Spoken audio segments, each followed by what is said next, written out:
makes Jesus angry? Does he get angry at all? Well, we're going to find out today in today's Coffee with Jesus. It's Wednesday, and we're at the famous passage about Jesus clearing the temple courts. John chapter 2, and I'm just going to read 2 verses. When it was almost time for the Jewish Passover, Jesus went up to Jerusalem. In the temple courts, he found people selling cattle, sheep, and doves, and others sitting at tables exchanging money. In fact, we'll make it 3 verses. So he made a whip out of cords and drove all from the temple courts, both sheep and cattle. He scattered the coins of the money changers and overturned their temples.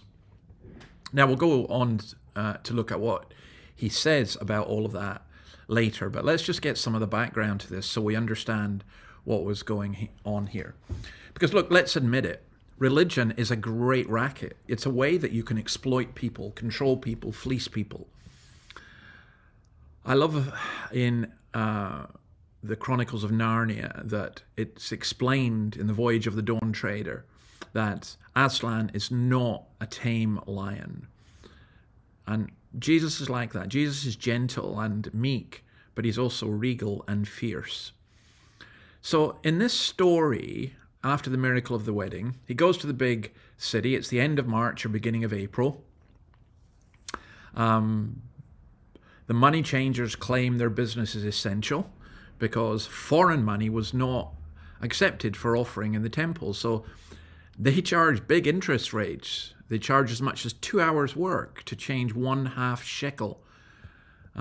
If you came in with a 2 shekel coin, you had to pay a day's wages. It was reckoned, I think there was a raid on the temple about 2 months before, and several years before, I think it was historically, and the equivalent of $20 million was taken from the temple. They also sold all the sacrifices, the cattle, the sheep, and the doves. The inspectors did a 18-month course learning to distinguish between clean and unclean. By the way, I think there's something wonderfully true in the fact that bureaucracy and a religion are not a good combination, are they?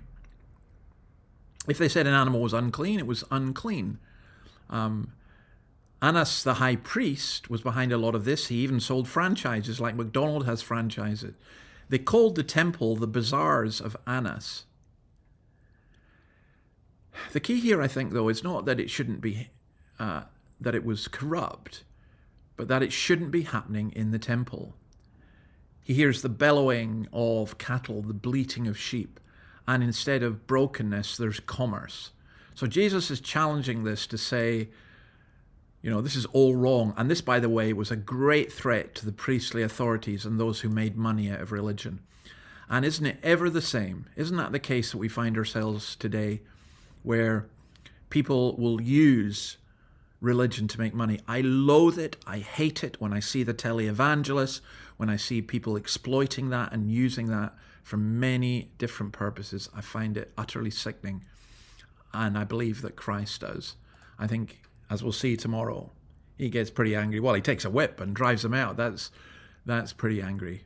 We'll see more of that tomorrow, but let's not turn the pure religion of Christ into a money-making racket.